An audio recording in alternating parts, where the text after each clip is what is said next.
Welcome in, everybody, to another Patch Notes breakdown, and this time we're back with Yokai of Despair update 10.13, and this is Bake Kujira, the new god, and he's a whale of a time, some would say. First and foremost, we are getting this Guardian, and the passive is going to be enemies that apply hard crowd control to Bake Kujira. Kujira are cursed. If the enemy is already cursed, the duration is refreshed, and the curse increases the strength. Bake Kujira converts protections from items and abilities into basic attack damage and converts attack speed into reduced basic attack movement penalty. Attack speed and item passes do not benefit his basic attacks. Protection's conversion rate is at 30%. Attack speed conversion to movement speed penalty is 1%. And cooldown on a curse application is 10 seconds. First ability is going to be Rough Waters. Bake Kujira imbues himself with curse energy. When activated, Bake Kujira gains increased basic attack range and reduced movement speed penalty when basic attacking. He also gains a stack of protections for each enemy hit with his basic attacks. Prots go from 2 to 6, at max stack 6 to 10. Movement speed penalty reductions 50%, and lasts for 5 seconds. Feeling pretty good here with a 12-second cooldown. Sonic Wave being the second ability here. Bake Kujira sends out a wave of cursed energy. Enemies hit are slow, damaged, and cursed. Enemies that are cursed deal reduced damage for 6 seconds. If a cursed enemy is hit by his abilities, the slow is doubled, and their curse becomes amplified. Bake Kujira's basic attacks reduce this ability's cooldown by 1 second when hitting an enemy god, and 0.1 seconds when hitting enemy minion. Curse damage is 6 to 10%. Damage scales 8 to 260, scaling 30% of your magical power. Amplified curse damage goes from 12 to 20%. Slow is 15% for 2 seconds. I mean, that's a pretty sick ability. This is going to be a really fun Guardian to play, basing everything around those auto attacks. Think kind of like Jormungandr in a way. Twisting Dive, the third ability here for Bake Kujira, gathers power and then dashes straight ahead, damaging enemies around him. Enemies hit by the dash take additional damage, are stunned, and pushed back by Bake Kujira's ending location. Bake Kujira is immune to knockback during this ability.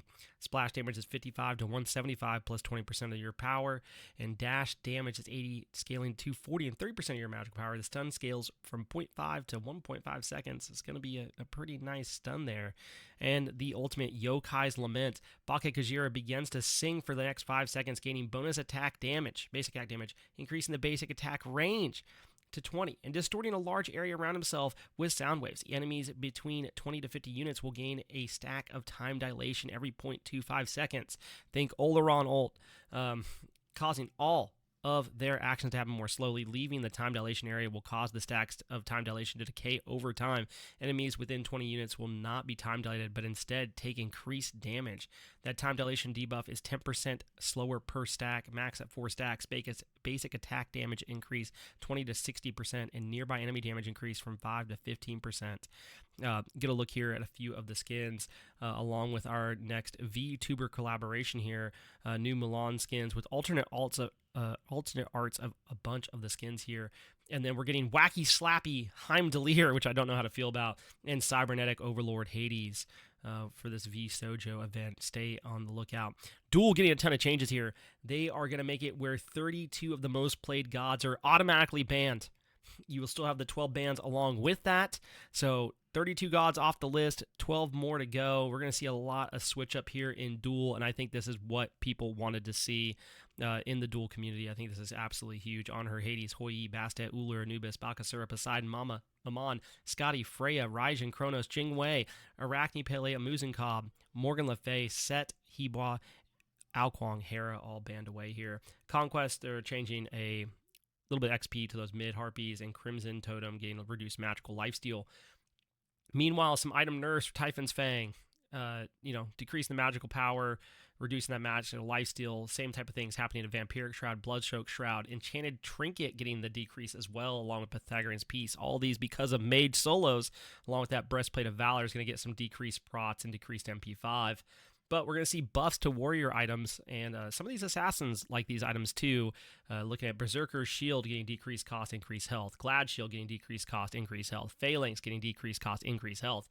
Big changes to those items, going to feel a little bit better. Pestilent getting decreased cost, added 15 HP5. I don't know if that brings Pestilence back, but definitely feels better.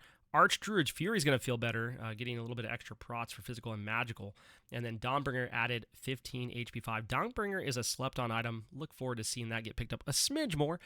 Warriors Act increased the physical power from 15 to 20. Nothing crazy there, but again, making Warriors more relevant in that solo lane. Definitely something to watch out for, especially since I've been casting a lot of collegiate finals for Albion Giants NECC. The times we saw Warriors, they looked pretty good, and these buffs are going to make them a little bit better. Alpwash getting hit with the ban hammer, or not really ban hammer, but the Nerf hammer, I guess, Nerf bat. Hollow Ground decreased the heal 5% to 4%, decreased the cooldown reduction from Undead Surge. Athena decreased HP 5 per level, increased the cooldown on Confound. It's now going to be 18 seconds at all ranks. And then Defender of Olympus increased the cooldown by 10 seconds to 120, and damage mitigation decreased from 30% to 20%.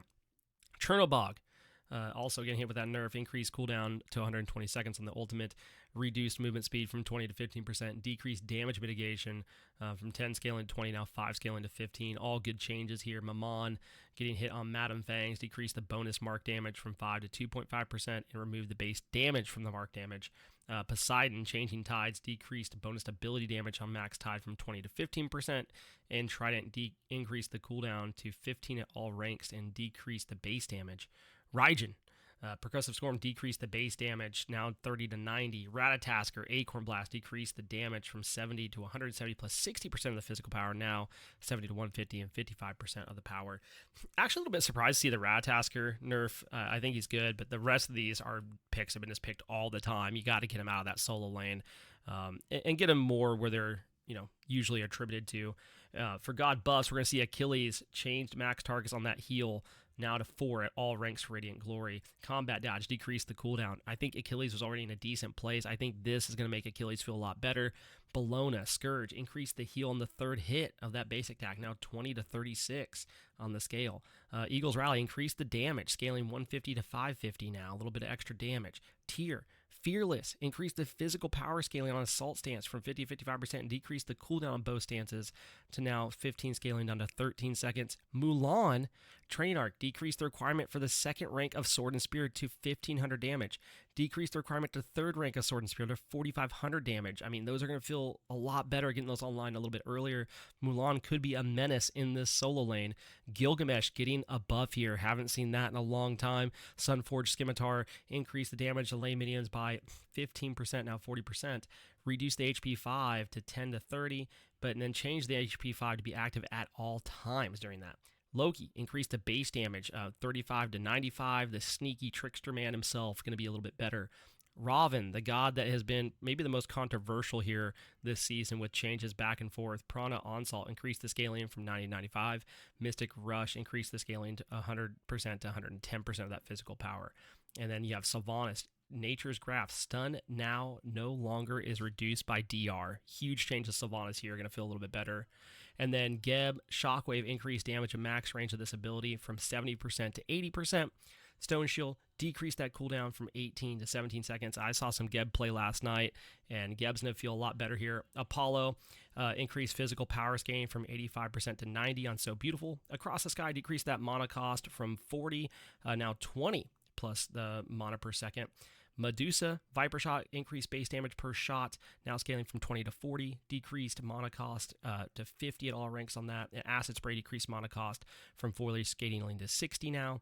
And then we have Chronos, increased the basic attack damage from 1 to 1.05, and Accelerate decreased the cooldown to 14 seconds. And Zeus, last but not least here, Lightning Storm, increased the base damage from 100 to a 280 now. Nice bit of extra damage there for Zeus.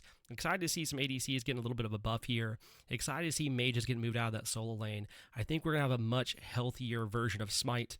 But stay tuned. Let me know what you think below in the comments. And as always, make sure to check out the Twitch channel, check out the YouTube channel, check out the podcast, Up Your Experience podcast. We appreciate you tuning in. Let me know your thoughts and what you'd like to see heading into Worlds. Later, y'all.